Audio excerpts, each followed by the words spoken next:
प्रधानमंत्री ने आज कहा कि विपक्ष ने अपने पांव पर कुल्हाड़ी मार ली और राहुल गांधी पर वो कह रहे हैं कि अब मैं क्या बोलूं, जब इतना सुप्रीम कोर्ट ने बोल दिया, कुछ बचा है बोलने के लिए। भाजपा या खुद प्रधानमंत्री को ऐसा क्यों लग रहा है कि विपक्ष ने अपने पैरों पर कुल्हाड़ी मार ली? विपक्ष तो कह रहा कि भाई हम तो बढ़त बनाए हुए हैं और अभी एटम बम की तारीख बाकी है, 5 तारीख है, अभी 8 को एटम बम आना है। तो जब एटम बम की घोषणा कर दी विपक्ष ने, तो प्रधानमंत्री क्यों कह रहे कि इनने अपने पैर पर कुल्हाड़ी मार ली? Amitabh ji, good evening to my fellow panel. देखिए, ऐसा है कि एटम बम है कि फुस बम है, वो तो समय 8 तारीख को बताया जाएगा। ऐसा एटम बम तो कि हर 2-4 साल पे राहुल गांधी साहब डालते हैं, उसमें नहीं जाते, 8 तारीख का इंतजार कर लेते हैं। देखिए, प्रधानमंत्री ने अगर आज ये बोला है कि अपने पैरों पे कुल्हाड़ी मार ली, उससे गलत नहीं बोला। अब यही बताइए, यही विपक्षी बैठ के पूरा हल्ला मचा रहे थे, इसमें सबसे सरमौर नेता जो है राहुल गांधी साहब बोल रहे थे कि ट्रम्प के कहने पे, अभी ट्रम्प ने टैरिफ लगा दिया, बोले पे तुम भैया अगर टैरिफ लगा दिया और अगर ट्रम्प के कहने पे बोला होता, यानी दोस्ती याराना होता, टैरिफ कहाँ से हो जाता? तो कहीं ना कहीं विपक्षियों को समझ नहीं आ रहा कौन सी राजनीति करनी, कौन सी नहीं करनी है।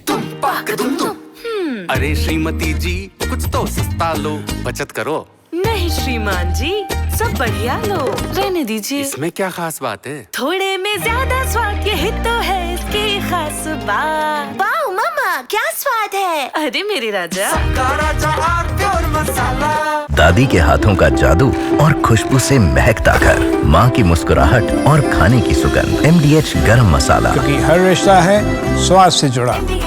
ये अपने पैर पे बिल्कुल कुल्हाड़ी मार लिए हैं। ये देखिए, आप चाहे SIR का मामला ले लीजिए, चाहे ऑपरेशन सिंदूर का मामला ले लीजिए, दुनिया का ऐसा एक ही नेता मैंने देखा है, कोई पार्टी की बात नहीं कर रहा हूँ, दुनिया में ऐसा नेता देखा है जो अपने लोगों से अपने बारे में पूछ रहा, भैया तुम जीते हो तो क्यों जीते हो, तुम्हारे कितने फाइटर प्लेन उड़ रहे थे, और उड़ रहे थे तो कितने पायलट उड़ा रहे थे, उस पायलट के एजुकेशन क्या है वो बताओ, उसके बाद कैसे उड़ा रहे थे वो बताओ, किस रूट से गए वो बताओ। ऐसा व्यक्ति को पहले मिलेगा? पहली बार मैंने देखा है। ये बताइए, जो हारा हुआ देश है उसके जो आर्मी चीफ है उसको फील्ड मार्शल की उपाधि दे दी जाती है हारने के बाद, और हम जीतने के बाद कहते हैं जीत हार तो नहीं है, लेकिन हम आक्रमण करने के बाद, उनके जो अड्डे ध्वस्त करने के बाद, उसके बाद भी प्रश्न चिन्ह उठाने वाला व्यक्ति कौन है? ऐसा राजनेता तो मैंने दुनिया में नहीं देखा। पूरे पाकिस्तान के विपक्ष के नेता देख लीजिए, चाहे मीडिया हाउस देख लीजिए, चाहे कोई भी उठा के देख लीजिए, एक शब्द किसी ने अपनी सेना, एक शब्द किसी ने अपने नेताओं के बारे में नहीं बोला। ये पहला देश है जो पाकिस्तान के साथ खड़ा होकर के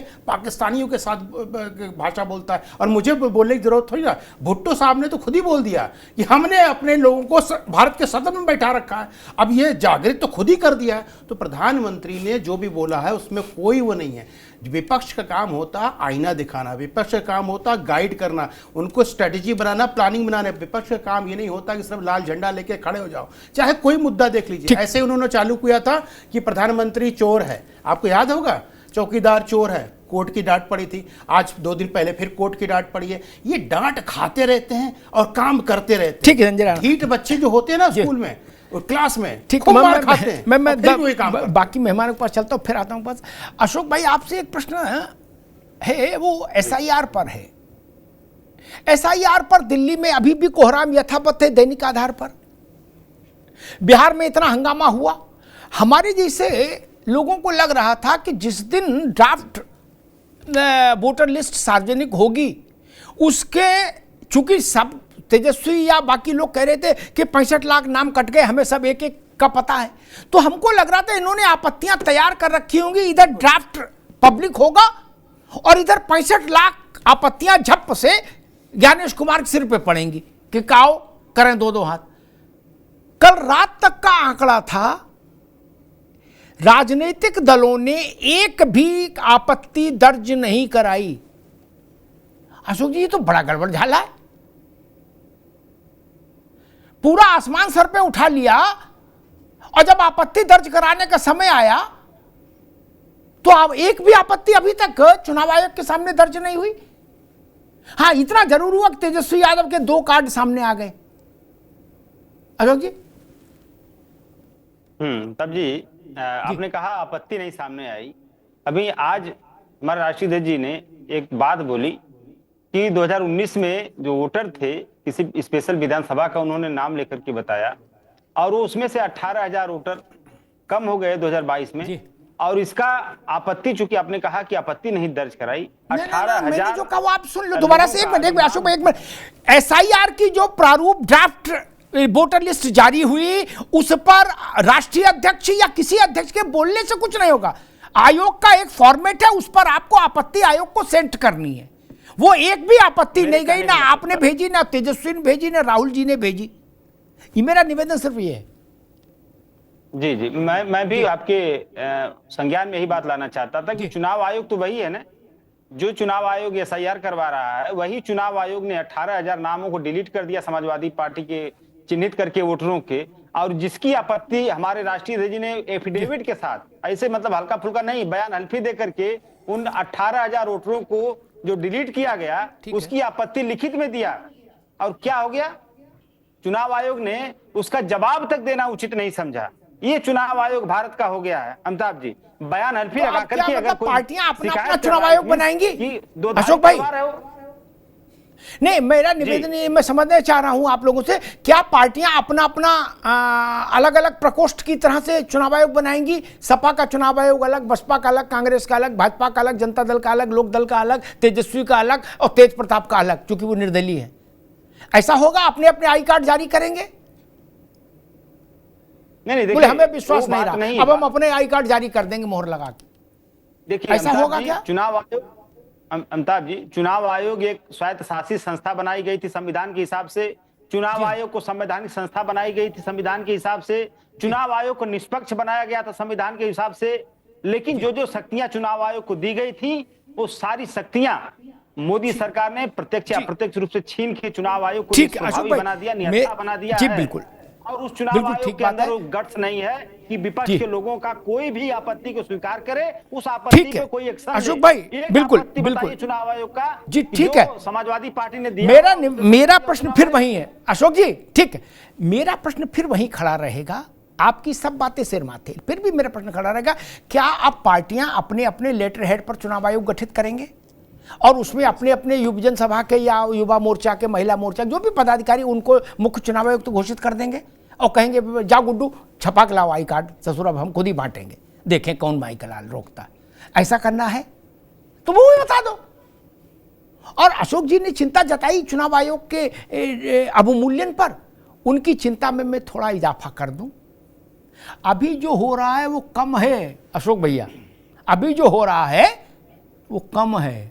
इस देश में ऐसा हो गया, राज भैया आज बिल्कुल पीले रंग की वो पहने हैं वेशभूषा, ऐसा हो गया इंदिरा गांधी ने अपने दरबार से एक चिंटू को उठाया, बोले जाओ ए पप्पू तुम चुनाव आयुक्त हो जाओ मुख्य।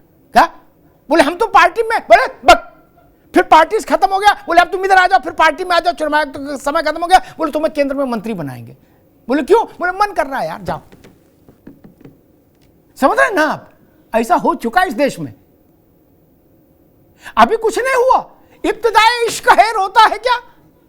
आगे आगे देखिए होता। इंदिरा जी ऐसी नजीर सेट कर गई कि अपने घर के चिंटू को सोमवार को चुनाव आयुक्त और मंगल को मंत्री बना सकते हैं, कोई दिक्कत नहीं। इंदिरा जी ने तो अपने एक पॉलिटिकल वर्कर को हाई कोर्ट का चीफ जस्टिस बना दिया था, वो शटलिंग करता रहा, कभी चीफ जस्टिस हो जाता था, कभी राज्यसभा के मेंबर, कभी चीफ जस्टिस, कभी राज्यसभा के मेंबर। इंदिरा जी की मर्जी, वो जब बुला के दिए पप्पू इधर आओ अब राज्यसभा जाना है, बोले ठीक है मैडम, बोले अब तुम्हें हाई कोर्ट जाना है। इस देश में बड़े बड़े कौतुक हो गए, उनका आनंद लीजिए और जो लोग नहीं रहे उनकी स्मृतियों को प्रणाम करिए। राज भाई, कल सुप्रीम कोर्ट ने तो मामला टाइट कर दिया, नहीं, और इतना टाइट कर दिया कि मतलब अब क्या कहें। अब पूरी कांग्रेस सुप्रीम कोर्ट को इशारों में वो कर रही है, उस पर निशाना साध रही है, कह रही जज कौन होते हैं, जज बताएंगे। जज ये वही जज हैं जिन्होंने जब चुनाव में चंदे वाली व्यवस्था भंग की थी तो आप लोग कह रहे थे कि त्वमेव माता च पिता त्वमेव विद्या द्रविड़म त्वमेव सर्वम मम देव देवा। क्या? और जब उन्होंने राहुल गांधी पर कटाक्ष कर दिया कि दिखाओ सबूत, तो अब आप लोग उसको भी कटघरे में खड़ा कर रहे, बोले ये कौन होते जज साहब, इनकी क्या हैसियत है, ये तय करेंगे, राष्ट्रीयता किसमें है। लेकिन मामला तो केड़ा फंस गया राज भाई। नहीं, बीजेपी इसको देश भर में घुमाएगी, ये तो आप जानते ही हो। इस मुद्दे को कहेगी हमरी ना मानो, गाना था ना हमरी ना मानो रंग रिजवा से पूछो, क्या ये कहेंगे हमरी ना मानो सुप्रीम कोर्टवा से पूछो। राज भाई ना, मैं एक बात कह दूं, ऐसा कोई ये डांट फटकार की बात नहीं है, ठीक है, उन्होंने कहा और ये सब पब्लिक जानती है। ये सिर्फ जो आपने कहा कि भारतीय जनता पार्टी भुनाएगी, ये सिर्फ हम ही लोग सोचते हैं। देखिए, सब पब्लिक जानती है क्या है क्या कहा। राहुल जी ने कोई गलत नहीं कहा। कांग्रेस पार्टी कैसी है जो सेना का सम्मान करती है। देश को आज की तारीख में ना तो कोई नेता बर्बाद कर रहा है, ना कोई पत्रकार बर्बाद कर रहा है, ना कोई प्रवक्ता बर्बाद कर रहे हैं। अगर इस देश को अब बर्बाद कर रहा है तो एक वो भेड़िया रूपी विश्लेषक करता है जो शेर की खाल पहन के देश के लिए अच्छी बात करना आता है। लेकिन वो उस विश्लेषक का इंटरव्यू मैं इस तरह मानता हूं कि वो यहाँ टीवी चैनल में बैठ के भारतीय जनता पार्टी का, और मैं इनका नाम ही नहीं ले रहा, मैं इनका नाम ही नहीं ले रहा। अरे विश्लेषक तो यही है अकेले। की चोरी पकड़ी जाती जब रोशन होता बजाज, बजाज हो गया, बजाज मैं नहीं कहता रोशन हो गया बजाज के घर के सारे गजब है भाई साहब। मैं तो इनके बारे में बोल ही नहीं रहा हूँ। अभी और खोलेंगे दूसरे बार के प्रश्न में। देखिए, आपने भारतीय आपने नहीं आप आए यहाँ खोलने के लिए, आपका तो ये इंटरव्यू है, बीजेपी के प्रवक्ता बन जाओगे। तो मेरा ये मानना है, देखिए, भारतीय जनता पार्टी के नेताओं से भी बहुत बार कहा, कोर्ट कई बार कहा, तो भारतीय जनता पार्टी के तो कानून मंत्रियों ने कहा कि कोर्ट डिक्टेट नहीं कर सकता। सही बात कहूं, क्योंकि सही बात बोलने में प्रमुख साहब का तो शायद दम हो सकता है, लेकिन विश्लेषक साहब का चैलेंज करता हूं कि दम नहीं हो सकता। मैं कहता हूं हर आदमी अपनी सुविधा के हिसाब से सही बात क्या है, पहले तो तय हो जाए, फिर हम इनसे पूछे संजय से कि भाई तुम बोल सकते हो कि नहीं, हिम्मत है कि नहीं, सही बात तो बताओ पहले। मैं तो मैं ये कह रहा हूं, दुनिया में कोई भी ऐसी राजनीतिक पार्टी नहीं है जो 100% गलत चले और 100% सही चले। मुझे ये तो बता दे, यहां बैठ के आप आज भारतीय जनता पार्टी है, उसका रेशियो ज्यादा रखो, लालच होगा, सरकार है, कहीं कुछ मिल सकता है, मैं इस पे डिनाई नहीं करता, लेकिन इतने बड़े हो गए, कुछ तो कांग्रेस पार्टी ने अच्छा किया होगा। जो आज तन्ना के बोल रहे हैं, काला ब्लेजर पहना है, अच्छा सा चश्मा लगाया है, कम से कम 25-30 हजार रुपए का, तो राणा भाई कुछ तो कांग्रेस की अच्छाइयां हो। राज भाई साहब, काला नहीं, इसलिए बोले चश्मा लगा लीजिए, नीला है, हम नीले में बिलीव करते हैं, हम बहुजन समाज पार्टी के कार्यकर्ता बन गए। बोलो। अच्छा सुन, तो संजय भाई मैं क्या करूं, आपके मैं ऊपर की खाल देखूं या जो अंदर से? नहीं, आप अंदर की देखिए राज भाई, बिल्कुल समस्या नहीं है, बिल्कुल कोई समस्या नहीं है, बता दीजिए। मेरी बात खुद बोला, मैं यहाँ समस्या की बात नहीं कर रहा। कोई पार्टी नहीं जो अच्छा करे, आप ये बता दीजिए, आजादी के बाद से क्या क्या अच्छा आपने किया है। हिंदुओं को दमन करने के लिए आपने बहुत सारे कानून बना दिए, कर दिया। आप बता रहे ना, पर्सनल लॉ लिया, मैं हिंदू नहीं हूँ उसके। अरे आप तो जनेऊधारी अग्निहोत्री भाई हिंदू नहीं है। नहीं, आप बताओ सर, एंकर महोदय को क्यों ला रहे हैं? अपनी बात कीजिए। आपके लिए तो राहुल गांधी जी भी हिंदू हैं जो कोर्ट के ऊपर जनेऊ पहन लेते हैं, और जो दत्तात्रेय गोत्र के बताते हैं, जो दत्तात्रेय गोत्री नहीं। मैंने क्या कह दिया? गजब है भाई, मैंने क्या कहा? ये आपका इंटरव्यू है, हमारे ऊपर क्यों आक्षेप लगा रहे हो? आप ये बताओ, राहुल गांधी जी को डांट पड़ी कि नहीं? के लिए अच्छा, भुट्टो साहब ने बोला था कि मेरा प्रतिनिधि संसद हिंदुस्तान के संसद सदस्य है और बैठा है, मैंने तो नहीं बोला ना। और पाकिस्तान की भाषा आप बोलते हो। मणिशंकर अय्यर का बयान देख लो, आप चिदम्बरम जी का बयान देख लो। पहला पार्टी है जो अपनी सरकार से, अपनी सेना से प्रश्न बैठा है। भाई मेरी गलती क्या है? मैं तो सेवक हूँ, भारत का एक नागरिक हूँ, बस मेरी हैसियत इतनी है। आप जैसे लोग देश के लिए पैरासाइट है। अरे सही बात बोल रहे हैं, फिर हट जाता है। आप बिल्कुल सही बोल रहे हैं। घर पे कांग्रेस देश के लिए पैरासाइट थी, सीने पर कांग्रेस ने देश को दीमक की तरह खत्म कर दिया। ये बोलूं? संजय राणा दोनों को रोकूंगा। अरे श्रीमती जी, कुछ तो सस्ता लो, बचत करो। नहीं श्रीमान जी, सब बढ़िया लो, रहने दीजिए। इसमें क्या खास बात है? थोड़े में ज्यादा स्वाद, यही तो है इसकी खास बात। वाह मामा, क्या स्वाद है। अरे मेरे राजा, दादी के हाथों का जादू और खुशबू से महकता घर, माँ की मुस्कुराहट और खाने की सुगंध। MDH गरम मसाला, क्योंकि हर रिश्ता है स्वाद से जुड़ा।